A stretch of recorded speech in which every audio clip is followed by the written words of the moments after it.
Welcome, everybody. Thank you for coming this evening. I think we have a really exciting topic tonight.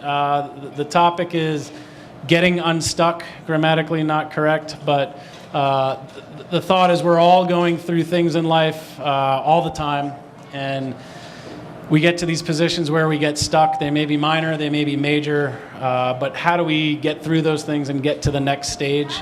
So I'm very excited to talk about that. This LGA talk concept is really, it's an attempt to bring community together, to inspire a little bit, to think, to help nudge you. And we will think we're successful. Anil, hey, good to see you, bud. Better late. You're not late, we just started, we're good. We would like you all to hopefully walk away from this evening thinking about your own life and how this might work for you, and just a little bit of a nudge to say, am I stuck somewhere? Can I take action? Can I do some different thing associated with what's going on in my life? And this really fits into Lotus Group's mission, which is to help maximize potential for human beings. And it's really sort of a libertarian dream of mine and of our firms, to see if people who are amazing in their own right can reduce their fears a little bit and can feel a little bit more comfortable, and what are the amazing things that they can go on and do in life. And we feel really fortunate and lucky that we have some amazing clients who have some unbelievable stories that hopefully can help unlock those types of things. Tom and I talked about this maybe 2 or 3 months ago. I never realized how much work went into something like this, and you probably didn't realize it either when you signed up for this.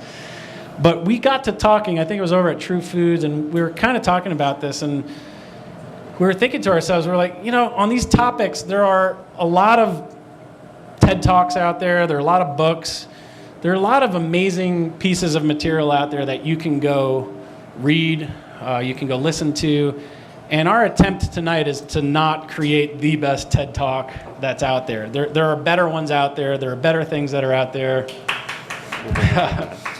The attempt tonight is to really talk about the community. And if we can create an environment that is safe, where people can share, they can think about things, and can really be inspired to change, that's where the value is. We're amateurs, right? We're just trying these things out, and we're trying to get provocative conversations going. And so we're going to learn from each one of these talks and try to change the format up a little bit and make them better each time. But essentially, the value is in the community that we do. And if we can do that, then great. And if we can't, we'll just close down shop on this, and we'll start hiring some rock band, and we'll all get drunk and have a good time. And that's fine too, right? It's hard to compete with that, by the way. Hard to compete, for sure. So some of the format improvements that we heard from talk number 1 to talk number 2, we are going to make sure that along the way there are some chances where you all can informally raise your hands and just ask a question, heckle Tom if you want to, ask him a stumper, try to make it real for yourself. Try to take this conversation and see, how does this pertain to you? And we're going to try to do that. The second thing we're going to try to do is make this a little bit more universal. I'm a little saddened tonight. I'm really excited to see Lori Owens here tonight, because she came out. We have a lot of spouses that decided to not come today, whether they're the male spouses or female spouses. The last time, one of the things we did, I'm glad that Shane came tonight, because we're going to talk about some sensitive issues for you tonight. Okay. Our attempt tonight was to really make it universal. We're going to tell a story about Tom, but we want this to be a little bit more universal. It's not just career-oriented, it's also about your life. And that's another big change that we talked through. And then finally, we've broken this down, and instead of trying to be comprehensive with our conversation, we've broken it down into 3 really short stories. And we're going to try to just make a couple points here tonight and get you to start thinking about them. So those were the changes that we talked about. And I will have a microphone on me, which is dangerous because I like to talk. But the point is to be able to hand it off to you all and ask questions away as we're going through it. So those are going to be the format changes that we're doing tonight. One thing that doesn't change is I still can't remember anything, so I have to have a cheat sheet here. So without further ado, I want to introduce Tom Croak. Tom is someone who I met 2 to 3 years ago through Scott Kilkenny, who's here somewhere, mutual friend. I really thank you for having made that introduction. And the more time that I spend with Tom, the more I really learn about him. He's kind of unassuming at first. He doesn't try to brag about things. He doesn't sort of tell you all his life story. He just carries himself in a very kind and supportive way, is probably the best way that I can say. And thank you. And I don't know how else to say it other than when I'm near Tom, I feel warm. I feel like I can do anything. I feel like the world is possible and there's a lot of things to do. So the man has an unbelievable way, without saying much, to make you feel like you believe in yourself more. And that's a big, big thing. So again, I'm going to encourage you all to participate as much along the way. I'm going to ask a few questions as well.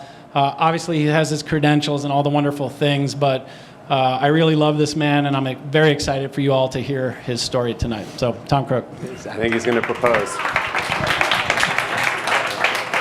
Thanks. That's really awesome. And I mean, those are great words to be associated with, right? You know, kindness, and people can trust you and all of that. One other sort of ground rule. I'm happier if you drink more, so please don't hesitate to get up and go over to the bar or go grab some more food. That won't distract me at all.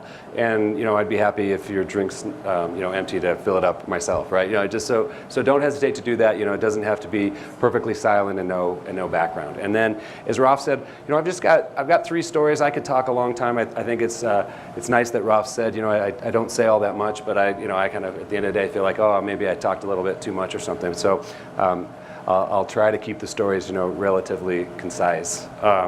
And as Rolf said, we got, you know, there's 3 little stories here. You know, the point is not, hey, my life is better or more interesting. I'm sure, you know, you each have fantastic stories. I met 2 people here today that have cool journeys that I think everybody would like to hear more about that too. The idea here is just use the story that's there as a catalyst to talk about some other topics, right? So I'm going to start off with the story of pop sockets. So anybody here have a pop socket? Anybody here not know what a pop socket is?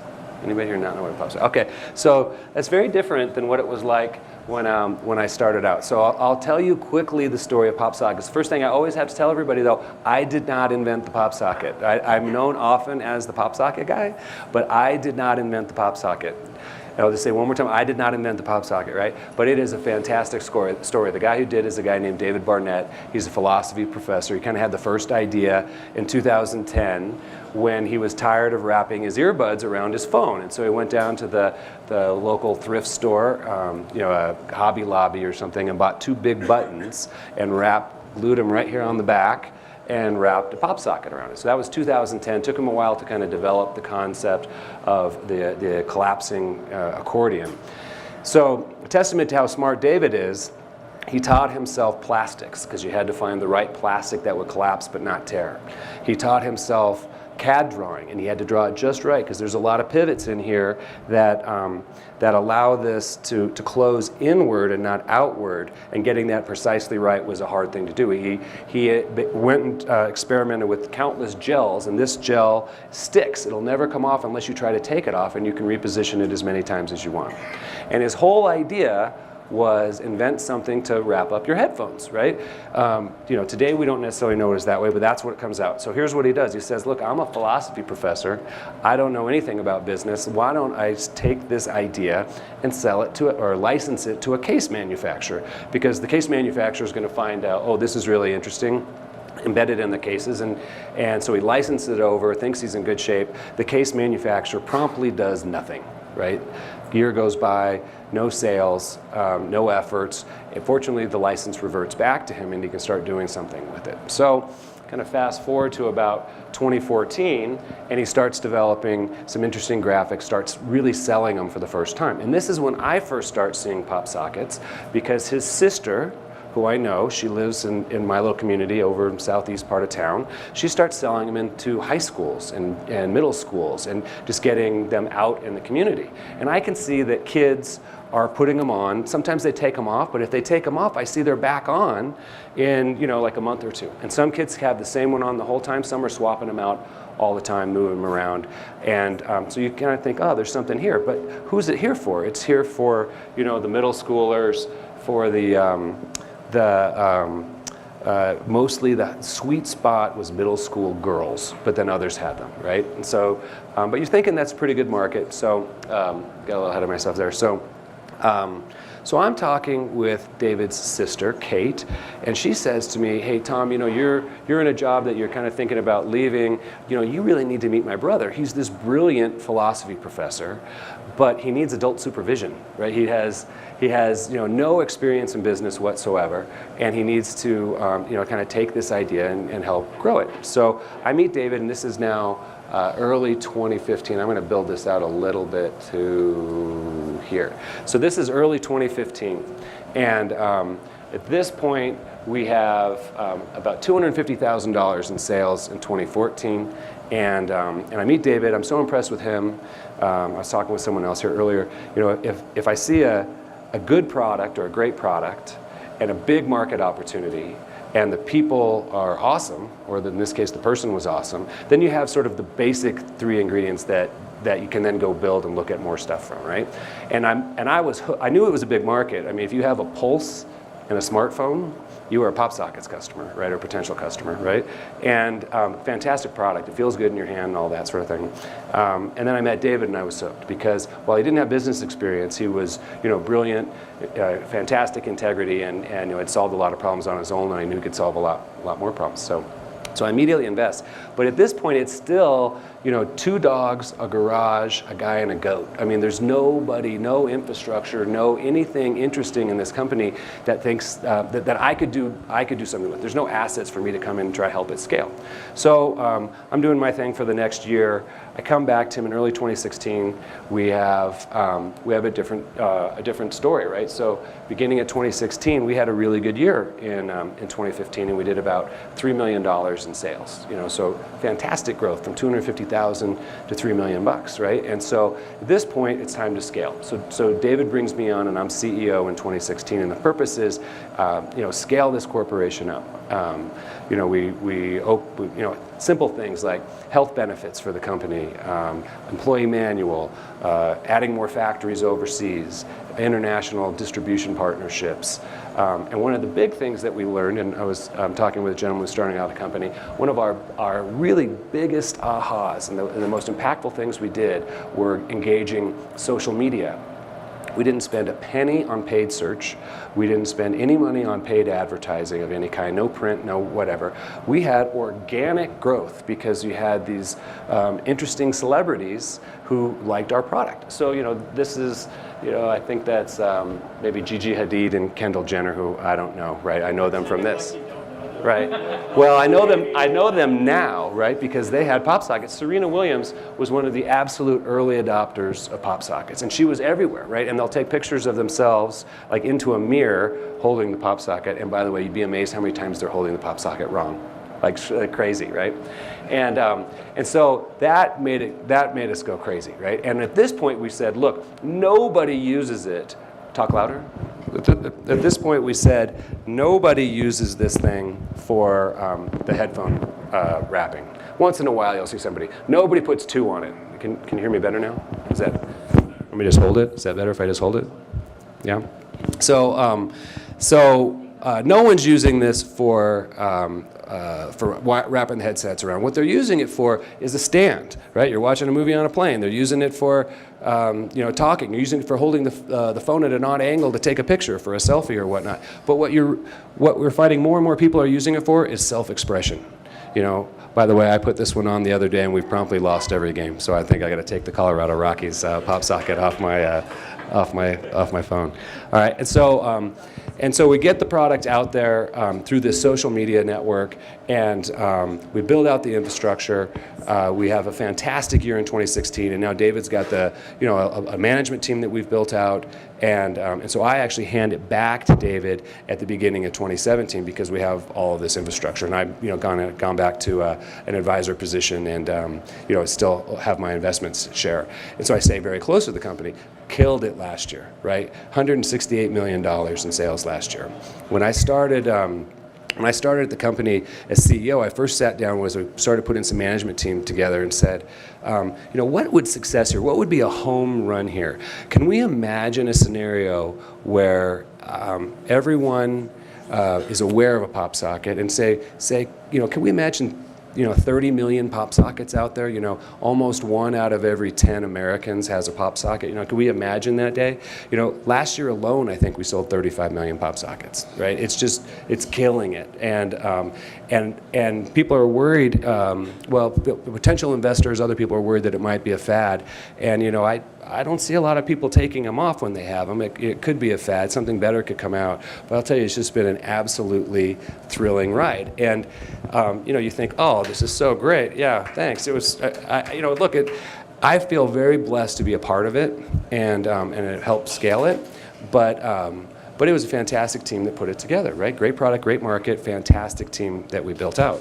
And so you might have seen, just recently we were awarded the #2 spot on the fastest growing private companies by Inc. magazine. It's a pretty big deal, huh? It's pretty cool. So all those numbers I just quoted you came out there because of that. I never used to share the numbers, but because it's out there. So I have this, but how did I get here, right? That's part of the story we want to talk about. It seems so great, it seems so easy. Look, this was a home run, and they're hard to find home runs. So I feel, very blessed that I got connected to it, right? But there's a long journey how it gets here, right? I didn't just stumble out of bed one day and find it. It took a long time to kind of put it all together, and that's the story that we really want to tell tonight. Okay, you can look at a happy ending, but how did you get there, right?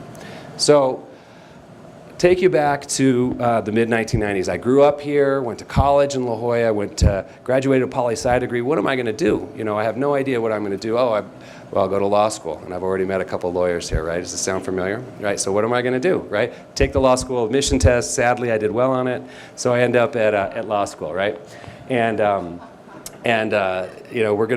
I'm going to talk about what this means, but I hit this moment, right? And I'll give you a little more detail on it. But it's what am I doing with my life? And raise your hand if you had a what am I doing with my life moment, right? And today, right, and this doesn't have to be professional, right? I mean, this can be, I made a commitment to this organization. Is this really the path I want to be on, right? What about that dream? I always had, but I never really went to go pursue it, right? I mean, look, I think almost every one of you raised your hands, what am I doing with my life? And this will be my story of that. Did you want me to pause here for any more? All right. So, I'm marrying my wife. She's not here tonight, like many of the spouses.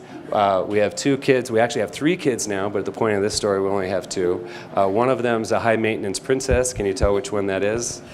Yes, it's my wife. And then I'm a lawyer in Los Angeles, right? And so, it's pretty glamorous, you think, right? I'm in a boutique law firm in Century City. I'm making, good money at the time in the 90s being a lawyer. We're living on the West Side. We have these fantastic kids. Everything's great, right? And so it looks like, you're living the American dream, right? Well, I think this was actually Roth's term, which I like a lot, which is false destiny here, right? In a grind. Okay, lawyers, does this look familiar, right? It's terrible commute in Los Angeles.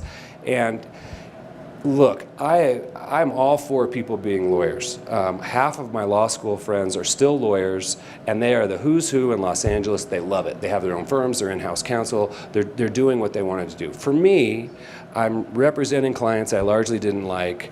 on topics I really didn't care about, and I'm largely fighting with opposing counsel every day. And that wasn't my personality. I wasn't born to be a fighter. So I was inside really tough. Well, now I'm at a stage though where I'm making money. I've got student loans. I've got 2 kids to feed. I got a wife who's not working now because we had a second child, and we're still trying to save money for a down payment on a house. Is not the right time to leave. But I have this, what am I doing with my life? And is this what I want to be looking back at the end of my life trying to do? Look, and I'm not the only person in this room who's had to make this choice and make it at a difficult time. But I mean, there was a lot at stake here and a lot of inertia to stay making good money to provide for that family and make a living. But I think this is the very first time when it just got too much and I decided to make a change. And so you'll see this theme come back out later. It's like, okay, I'm going to now try to do something else. And and part of the way that I got to that was I thought to myself at that time, when I'm an old man, today, and I'm looking back on my life, is this what I'm going to want to be doing, right? And so what happened was I had my brother-in-law had this great idea for an e-commerce company, right? So we are an outdoor sporting goods auction, super glamorous, right? E-commerce right at the right time, right? Funded by venture capitalists, which we went out and got some money. Sausalito, California. I moved up to the Bay Area. We had, we were, in a super fun, exciting industry. Until we weren't, right? Overnight, everything turned upside down for e-commerce. Even in the mid kind of late 90s, it was pretty clear that Amazon was going to win this game, right? They were going to get it. So nobody wanted to invest in an e-tailer that did an auction and brought in all this old inventory and tried to sell it online. Everybody wanted to have the eBay model where nobody touches it, right? So this is one of those situations where, when we started having those meetings to get our next round of funding and we weren't getting the callbacks, like we had been previously, you started to see things had changed, right? So, to me, it became very clear that this ship was going down, right? This was not going to last. And what shocked me at the time, though, is my partners didn't see it. Right? They said, no, the orders are still coming in. We have all this customer demand. The auction's getting better than it ever was before. It didn't take rocket science, and in hindsight, they kicked themselves later. And so, I ended up deciding to make a move, and they were 2 years after me, right? And we were not making a profit, right? They weren't getting anything out of it. I was in a worse economic situation after this than I was before, and so, the notion is. This ship is sinking, right? And this can happen in anything, right? This could be your business partner is having a problem. This could be, something's changed. I'm in a relationship where it just doesn't feel like it's going anywhere, right? It could be, we talked about an example of, you're in a group, you're in a golf group or a book club group or something like that, and there's something here that's just not working for you anymore. How do you recognize that the ship is sinking, and how do you have the courage to go do something about it? Yeah. Can I ask a question? Yeah, sure. So on the first story to the second story, I actually have 2 questions. Sorry. You've got all these obligations. You got your kids, you've got your wife, you've got a stable job, and then you jump to something that's not stable per se. How?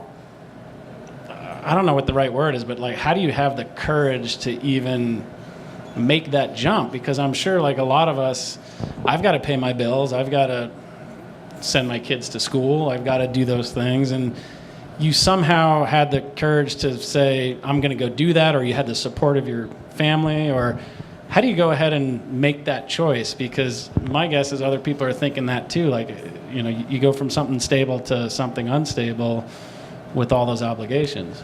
Yeah, so this didn't work from a financial perspective, but it worked from an experience perspective. You know, it was almost an MBA through working through all of this. It got me into a different city that was happier, right? So if I look back on it now, I knew there was a lot to do. Two things that gave me, you know, some comfort was, you know, I had a profession. I was a lawyer. I could always go back and be a lawyer if I absolutely had it to. So I figure I could find a job if I needed to. And in today's economy, at least with it being really strong like right now, you know, you can find a job if you need to find a job, right? And then say, yeah, right, exactly. And then my, I'm sorry, what's that? Like a trapeze safety net. Right, exactly. You jump off the trapeze and you know there's a... That's right. It's yeah, taking a jump, you're flying through the air, you hope you catch the bar on the other side, but if you don't, at least there's a net, right? And you do not want to land on that net, right? You don't want to have to go there, but you hope you catch it, right? But you're on it, right? But the other thing is that I had a very supportive wife. Like she's not a very risky person. I'm not a risk adverse person. She's less so than me, but I mean she is a risk adverse person, right? But she was very supportive because she could see how miserable I was, right? That I couldn't do this the rest of my life. I guess the one piece I left out is it was also the opportunity to buy into the partnership as a partner. So it was a little bit of an inflection point to say, hey, look, I'm not happy. I'm not going to do this, right? So I did have a little bit, but part of it was taking a risk, and it was, yes, we'll have to struggle a little bit, you know, financially for a bit, but there's so many other things here to be gained, and it absolutely worked out that way, right? Financial disaster, professional growth, learning, you know, win, for sure. Am I still too quiet? A little bit too quiet? Just want me to talk louder? Maybe not even use it? Yeah, talk louder. Okay, all right, sorry about that. All right, so ship is sinking. So then I have to go do something else. And so I go to this company named Ariba. Anybody here heard of Ariba? I know. You do? They were my client. Oh, they were? Yeah. Well, they yeah, right. They ended up lasting a long time, but this was a crazy ride. So They had a crazy ride. that was, so these guys, Crazy. These guys IPO'd quickly. They raised almost no money. The guys who started it out, there was probably half a dozen guys and the original guys. They were each worth hundreds of millions of dollars right after the IPO. This thing went crazy. So I joined it in 2000, right? Good time, .com's going crazy. In September 2000, I joined, I think my stock price was like $135, right? A couple months later, it's 168. Our market cap was $40 billion, and we probably had about $400 million in sales, right? So I'm thinking, this is really good. Like I'm on a good course here. We go to this. Our user conference was in Miami, and huge, like crazy big party. All of the consultancies came and threw parties. And Jim Belushi was singing one place. Donna Summer was singing someplace else. Our CEO walks into the Delano Hotel, packed, and he just walks in and goes, "Drinks on me for everybody," right? My good friend Katie, she jumped into the pool in her $4,000 Armani suit. Like it was nuts. Like this was the most exciting time of the .com boom.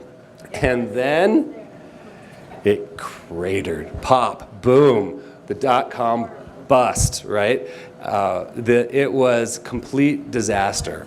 And it was as spectacular on the down as it was on the up, right? I mean, it was really sad. I felt bad for all my friends who had this wealth, at least on paper, and they lost it, and they were stressed, and it was really hard.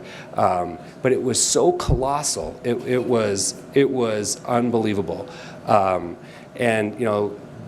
this ended up leading me to a little different fork in my road, because now there's no question this ship is going down, right? I mean, it went. So it was time to get off the ship, right? And that is amazing though, because there were still some people there who didn't quite get it. And Ariba ended up later being okay, but there's there's always somebody who's last to come off the ship, right? But this was really hard. This was a tough time to get off the ship. And now, I got to figure out, okay, now what am I going to do? Can I bug you again? Yeah, please. And did you want to? What was your role at Ariba? Yeah, so the question was, what was my role while I was there? So this was an interesting little adventure, because I took a role on something I'd never done before, right? So I got connected through, as you often find jobs, through mutual connections, right? And they knew I had a background as a lawyer, so I could negotiate things, and they knew I had taken a chance on starting this software company. My job was to create strategic partnerships with other companies around the world who would then resell our software, and my job was to extort as much money as possible from them for the right to resell our software, right? And so it was, it was crazy times. I mean, it was one of those deals that, this deal might, it was probably worth $5 million, but, you needed to walk in there with a straight face, say, we want $50 million for you to have the right to sell our software, right? And it was working, until it stopped working, right? But it was working for a long time, right? And so my role took a little bit of the skills that I had from before, but I was fortunate in the sense that things were going so fast, they were looking for people who had, any sort of skills to join, and I took one that I thought was being really interesting. And then, the notion was, what can I do to put deals together, as opposed to, either just being the tool negotiating the deal, or, pulling deals apart, because I did a fair amount of litigation as well when I was a lawyer. So I was trying to do the opposite, because there's that whole process of, I got to get out and do something else. My whole goal was to get into, building something, putting deals together, growing something. I wanted to, that was where my primary focus was. So, personalizing this a little bit, that one's a clear I've got to get off the ship, right? And I think we all have times when we know we absolutely have to get off the ship. But then there's a ton of other times in our life where we start something, it's pretty good, it starts going bad, whether it's a relationship, whether it's an employment that you're in, whether it's a friendship, whether it's an organization you're part of. How do you, I mean, these are clear examples, but we're trying to figure out also for everyone tonight, how do we know when the right time is, if it's maybe somewhat sinking, but not fully sinking from that standpoint? Yeah, so would you guys agree? Is that kind of a... Absolutely. So again, I'm not a psychologist. I'm not a trained expert. I haven't studied this and have a PhD, right? I can just tell you from my experience. For me, it all came from that first big shift when I was so unhappy and didn't want to be on this path of embracing a mantra is the wrong word, but just a policy of change, and as you'll see, I'll spoil a little bit from later, it's not accept change, it's not embrace change, it's instigate change. And if you have this as your mindset, you're much more open to the concept of making a move in a social group, in a relationship, in a career, whatever it is. If you're thinking about this all the time, is this right? Listen to that little voice. Don't suppress the little voice. Listen to it, and it doesn't mean hop around. I don't really cover it tonight, but I guess I get to this other company, Demand Tech. I was there for 12 years, and then it ended up being 3 more years. Right? It's not a you got to hop all the time. It's just listen to when it feels no longer right. Your inner knowing. Right, listen to the voice, right? Yeah. Your gut. Yeah. Yeah, please.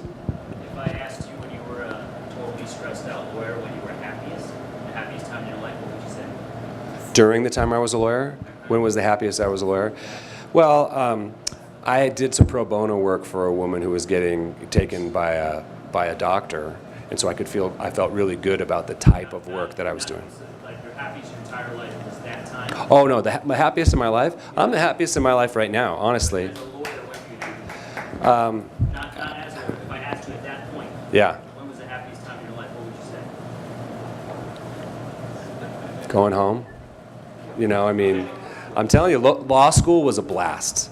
Partner meetings were fun because we were talking about issues and all of that. But the doing of the work, the representing the clients, the silly issues that came up all the time, the fighting about the third decimal point level of possibility just wasn't me. I just wasn't that detail-oriented kind of guy that this was super important. Or fighting about this lawsuit where I wasn't even sure my client was on the right end of it, right? I mean, and you got to be that if you're a lawyer. You got to believe in the system, right? If you're doing criminal law, your clients are mostly guilty, right? But if you're a criminal lawyer, you find faith in the system, and I'm protecting the system. And I got friends who are in criminal law, and they are happy guys, and they really believe in what they're doing. And I'm glad they are. I'm glad they're doing it, right? For sure. But that just wasn't going to be me. And so that's sort of it. I was happy with the fact that I was providing for my family. Does that help? I mean, so it was clear to me I had to do something. So if you say being a lawyer, a criminal lawyer, and all that stuff, is it the competition? Is it the drive to prove your client, even though he's guilty, is right? When you change, did you substitute that with something else that made you just as fulfilled?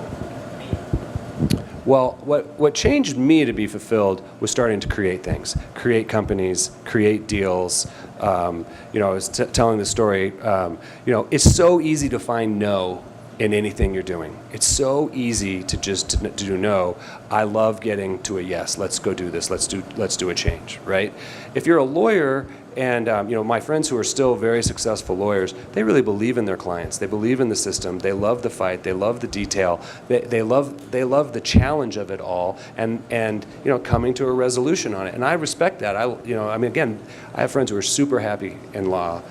It just wasn't for me. Well, this is the thing, right? Is the now what, right? I mean, because we all have these now what moments. Yeah. I can really identify with the stress and being a lawyer and not really finding your passion in that. But you were making a good living, and you started making changes. I'm just curious about the experience when you come home.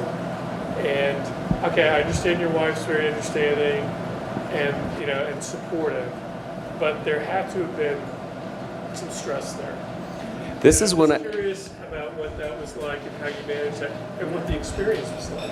So this is when I learned about how rough 2 o'clock in the morning is. Oh yeah, the question was, in those moments of stress when you're reeling that this isn't going to work, or Reba's just failed, or whatever, and you're coming home to your wife, tell me about that stress that you're feeling, right? And to me, the stress hits at 2 o'clock in the morning, right? That's when you wake up. My sister calls them the 2 o'clocks, right? Unless you're really out in Vegas or something, right? If you're up at that time of the morning, why does the world seem so bleak at that time? Does anybody have that? I mean, I don't know, maybe it's just my family thing, right? And whereas I wake up in the morning and everything seems so much better,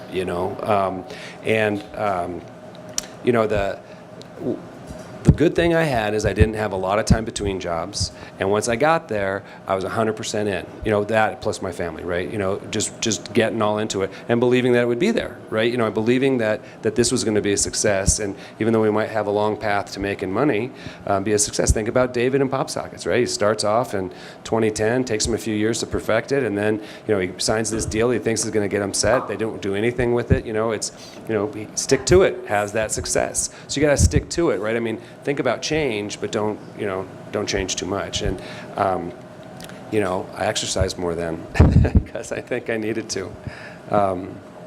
Anyway, does that answer your question? Yeah.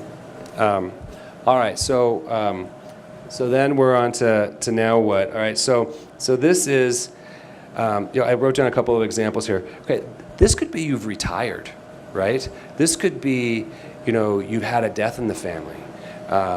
This could be a relationship issue, right?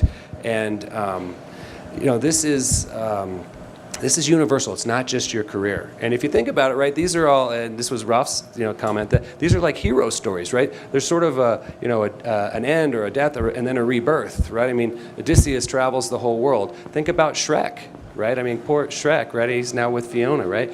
I mean, who should be giving this talk? Bruce Jenner. Right? I mean, embrace change, right? I mean, this is universal stuff, right? So what are you going to do next? All right. So for me, and I'll make this story fast because I think I've been up here longer than I intended, right? So now I've had now a couple of failures, right? And I still have those student loans, and I didn't mention the fact that my wife cried when she found out how big my student loans were, right? And so working through it, right? So we're still trying to make things work. And so I have a couple of different options. I've secured, three potential jobs that I might take. And one of them is this company, which I ultimately selected. And I told this guy who was my boss's boss at Ariba, and he wanted me to come work for him to run this part of the company. And I was on the phone with my dad 30 minutes before I took the offer because I wasn't sure if I was going to take it or not. I don't want to give you the impression that this is all easy and obvious and I have some clairvoyance, because I didn't, right? I mean, I've already had a couple failures. And then I guess, though, this is one of those ones, how did I live with the stress? Is that, look, these 2 failures have had also wonderful elements to them. Like, I felt now like I didn't need to go back to law. It was still there if I needed it, but I felt like now I had enough other experiences that I could draw on, that I could find something that was going to be much more in line with the kind of work that I wanted to be doing, right? I had a lot more business experience, right? I mean, I just had more knowledge and all of that sort of thing. And so I jumped in with this company, and we sold price optimization to retailers using heavy science, right? It was nonlinear econometric modeling, and then we do some optimization using these science techniques called Bayesian inference and other things, right? I didn't know anything about that. I didn't know anything about selling to retailers. But I knew how to put deals together. I knew how to grow a business. I knew how to hire a management. I knew how to hire good people, right? And so my job became, go set up partnerships with consulting firms around the planet, go get those first deals, set up international markets. So I literally, I joined, instead of joining the Army, I joined Demand Tech and saw the world, right? And I was away from my family a lot. We moved to Colorado for a better quality of life. Another little inflection point there. We had our 3rd son. I feel bad I didn't put a picture of him in this presentation. He's really handsome, great kid, so just pretend he's up there. And great run that I already told you about, right? Super fun. I got to do lots of different things. That was a great experience. And this decision I was able to do, kind of back to this, well, how did you find the courage to do it again? Is because I saw that the change wasn't so bad even in the failures, right? It still was progressing me down the path. So, this is not the new one. All right, we moved in the back, right? Oh no, this is, right, sorry. We used the same colors for the last slide. All right, so I mentioned this before. Like, this is what I'm all about. I tell my kids this, right? If not you, who's gonna do it, right? You got to, if change is coming, if the ship is sinking, you got to embrace it, right? But wherever you can, when you got that voice, initiate the change, right? You've got some aspect of your life that you need to do. I know you do, right? Go. Do you too? Might as well be you. Right, might as well be you. Right, go do it, right? So, you go to Demand Tech. Yeah. Say Demand Tech doesn't work out. You always Yeah. have that safety net of being a lawyer. Yep. So, say for example, I have a great job, good benefits. I wanted to be like a shampoo model. Obviously not. Did you guys hear that? To be a shampoo model? That's a good one. I like it. Yeah. But the point is that you took these jobs. There was a level of enjoyment. There was a level of pleasure doing the job. Let's take the money concept out of it, right? Yeah. Let's say Demand Tech crashes. You're a month in, it crashes. You still got the kids, your wife, and your family obligations to take care of. You go back and become a lawyer. You feel like I've tried my best and I'm just going to accept being a lawyer, or do you keep digging your heels in knowing that there's a level of money value and enjoyment in life out there? It's good. So his question was, if I had to fall back and be a lawyer, could I have lived with myself? Like, how would that have been, right? I mean, pretty much, right? Yeah, right. So here's what I figured, is if, what's the worst thing that happens? I go back and be a lawyer, but I'd be a different kind of lawyer, right? Both because I could go to a little different area of the practice, but also I now have all these rich experiences that my clients can now benefit from. I would be a better lawyer because I had been a businessman, right? I would be taking a different perspective to it. I would be choosing my clients a little bit differently, right? I would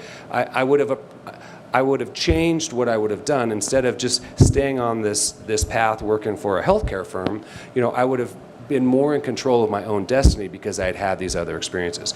And something that's similar to this is that, if you go to business school, they really prefer that you work for a few years so you're bringing something to the table. I never went to business school, but everyone I've talked to says that's the case because you just bring so much to the table.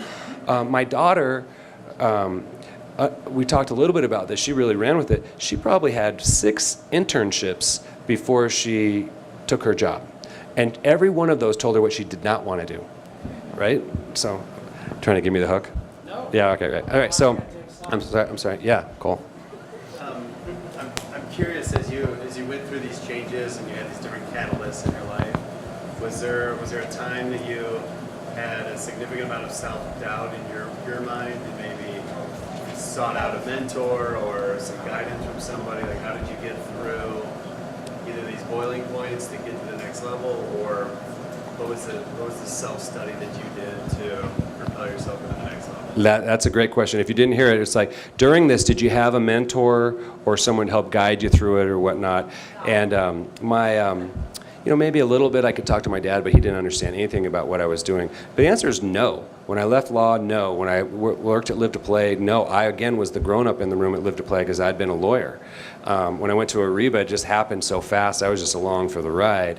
But when I got to Demand Tech, the guy who brought me there was my boss's boss at Ariba, and he became one of my closest friends, one of my best mentors, and I'd say he's still my mentor today, Dan Fishback, who ran that company, and he was just great. And it would irritate me and some of my colleagues so much because we'd be grappling with some really challenging issue, and he always had the right answer, and it used to make us so annoyed because he would just say, oh, no, it's just this, and you're like, well, what am I going to do with that? Like, how am I going to learn to be that way? It was just pattern recognition, just experience. Like, he was great, and we'd laugh about it later. But having him, it's like a Roth, right? Someone who's been doing it, that was key for me in that next phase of my life, for sure. Is there any one particular thing that stands out? Well, he was all about, catch-all. He was all about, how did it go? It's sort of, you can't improve on what you don't measure, right? So you got to be measuring things all the time, measuring people in the company, and he was about this measuring, your relationship with your spouse, measuring things. So he was about, kind of today's terminology would be test and learn, but he was more about, about that. We can only improve on things that we can measure and know how to improve on them. Yeah. It's interesting, Cole. I hadn't even thought about this, and we've talked about this talk maybe 4 or 5 times and gone through it, but until I've actually heard it tonight, the thing that comes out to me about Tom is an inner confidence. There's just this confidence that it's going to be okay. Yeah, can you say these things when I'm not in the room? Yeah. I feel better at that. But like, if I try this and it fails, I'm still going to learn something. It's going to be okay. If I try this and it doesn't work, I still can fall back on something else. And I think that's tricky, You must right? have that in yourself in order for you to connect to him. Well, yeah, and So it's congratulate him, Rafi. yeah, but it's Rafi, you've got that inner strength to It's- be connected with him. and I think it's important though. I think it's an important thing to think about when we're all going through that, is how do you find your own inner strength, right? Like how when you're going through all these things, you can ask for mentors, you can try to seek out people, but at 2 a.m. in the morning when you're by yourself and you're trying to, or 3 a.m. in the morning when you're trying to figure it out, I think you have to have that inner confidence to know that it's okay and that you're gonna figure something out associated with that. Would you agree that Totally. you've believed the whole time? Well, again, you learn so much from the questions that people ask. Michael and I were talking about that earlier, right? And mentors are critical, right? Have signed up with this program called Greenhouse Scholars. I don't know if has anybody here ever heard of it. It's where you mentor high potential underprivileged kids who are to go to college when they otherwise might not have that ability. And it's because of this exact thing. They don't have, the kids in this program don't have anybody in their life. They're usually the first person to ever go to college. And so just to have somebody to just help them through that process is so important. And if you have good mentors, you have really supportive parents, you don't realize it. But boy, it's critically important. Yeah, please. What were the greatest lessons that you learned as you were scaling the pop socket? And what would you say was the biggest mistake? If you could do it over again, you would change? Yeah. So the question is, what were the greatest learnings positively and negatively, I suppose, when we were scaling pop sockets? Well, negatively, I'll tell you that super hard to grow that fast, right? It's beyond your capability, to meet the demand. So, at some point we were going to make our customers unhappy because it just was taking too long to get the orders. And when you're late on a Christmas order that's supposed to go into a Christmas stocking, I guarantee you hear about it, right? And so we could see the demand that was going. And I'll tell you, back to this data thing that was really fascinating. In the first several years, 15, 16, we were selling online, 90% of everything we were selling online, Amazon, popsockets.com, and we were killing it. That data was so good because you could see exactly what was selling. We could predict year-over-year charts that were so accurate it was ridiculous. So we could see where this was going, and we knew Q4 was going to be really big. And again, just another reinforcer of get the data and keep testing it. Where it got harder was when we moved into brick and mortar retail, and it was a lot tougher to forecast that demand and the delays and all of that. So anyway, that data. But anyway, we knew that scaling fast was going to be a challenge. So that whole year I was there in 2016, and again, I don't want to take too much credit for it, it was the whole team, but we knew we had to get other factories up and running, right? We knew we had to get, the infrastructure for hiring employees. We didn't even have a CFO or anybody who could handle that. So that brings me to what's the biggest positive learning is, it is all about your team. And if you're building the team, and you have that little voice or some little data that says that this person is not a good fit for the team, they don't have the skills, they're not fitting personality-wise, whatnot, make that change, right? Do what you need to do to make that change, because a positive team makes all the difference in the world. Demand Tech, where I was for so long, that core management team, we stayed together through thick and thin, through the IPO and the crash and all of that stuff. And it was the team that made that company work for sure, not just the product. And it was the team that allowed us to scale at PopSockets to make that growth happen really quickly. If you have a consumer packaged good company and you want some other thoughts about how to scale or grow, I'd be happy to talk with you, because the lessons there were a little different than the software lessons. But yeah, that was a crash course in how to manage massive growth. Does that answer your question? Yes. Yeah. Why did you leave PopSockets and what are you doing today? So the question is, why did I leave PopSockets and what am I doing today? So PopSockets is really David's company, right? He founded it.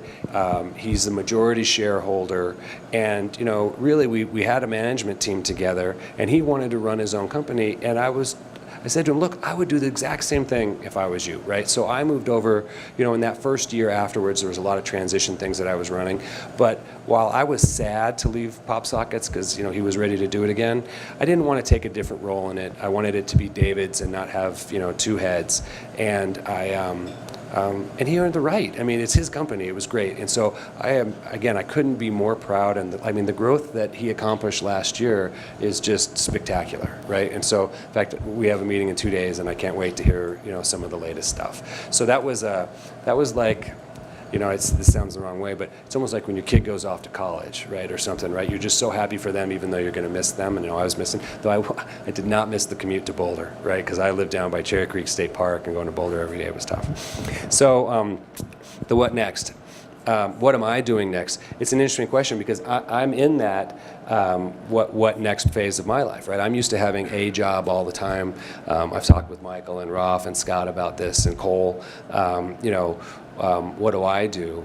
And I'm trying to get involved in a lot of different things. I'm trying to do things that are going to impact a lot of people, help companies grow, kind of continuing on this thing of, build, don't tear down. And I'm investing in a handful of companies and mentoring some folks and doing those sorts of things, and super fun. Could I imagine being, in an operational role in a company again? I could, but I'm right now enjoying doing a lot of different things. So, and my kids are almost all out at college. I have one left at home, so 2 in college and 1 at home. So that'll be, what's that? Yeah, right, yeah.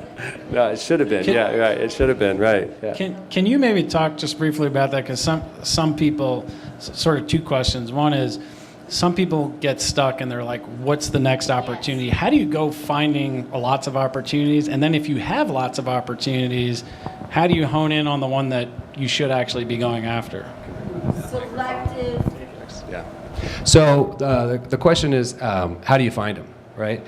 And I will tell you, it's just all about putting it out there, right? I mean, so how did I find PopSockets? Well, I was coaching lacrosse, and my son's good friend Cooper's on the team, and I got to be good friends with his mom, who's the sister of David, and we had a conversation that I was looking to do some things. She said, oh, you need to meet David, right? All the things that I get involved with seem to come in that same sort of way, right? It's you just, you put it out there that you're interested in a change and doing things, and it just kind of comes back. And you'd be amazed to see how many times things that are right for you come back because the people who are suggesting them know something about you, right? And I know Cole, for example, is in some peer groups. I'm sure a lot of you are.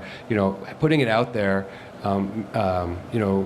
Is the first step. But then the next step is you got to be listening, right? I mean, you got to be able to see. And if it's in an area that you don't know that much about, you got to talk to other people who do know about that area. I was talking with Lori tonight about this travel industry opportunity, which is really interesting, right? Well, she's an expert in travel. I'm not. I've just traveled a lot, right? But it's I don't call it networking because that sounds. It is networking, but that just sounds so tactical, right? In a sense, this is just meet people who you think are going to be relevant and happy, and you have something in common, and then kind of it goes from there for me, right? And I think, as you can tell, notwithstanding that I like a lot of data, I very much have come to a point where I trust my gut, right? And there's a feeling element. And one thing I've really developed over time that I tell my kids is that don't hang around with bad people. Don't hang around with people you don't really like. It's easy to find people that aren't good match for you. But when you find people that are the right kind of quality people, double down on that. And you'll find more good people. Look, again, I really appreciate all the questions and the engagement and the fact that we had a dialogue, because that was our goal. I'm embarrassed how long I've been up here talking, but I think this is awesome. How do I want to look back at my life? At the end of my life, am I going to be happy with what I'm doing? And I'm asking myself that question right now. In this question of what are you doing today, I'm asking my question, am I doing as much as I think I can, and will I look back on this time and feel like I'm doing the best I can? And that, I will tell you, that's driving me like every day. Here's someone who's more famous than me by far, and here's his commencement speech on why. That's the thing, is like Ralph started out, there's so many commencement speeches and books and all that, right? Here's another one of my favorites, right? It's all the same stuff, right? Go make it happen, right? Thank you very much. Appreciate it. Yeah.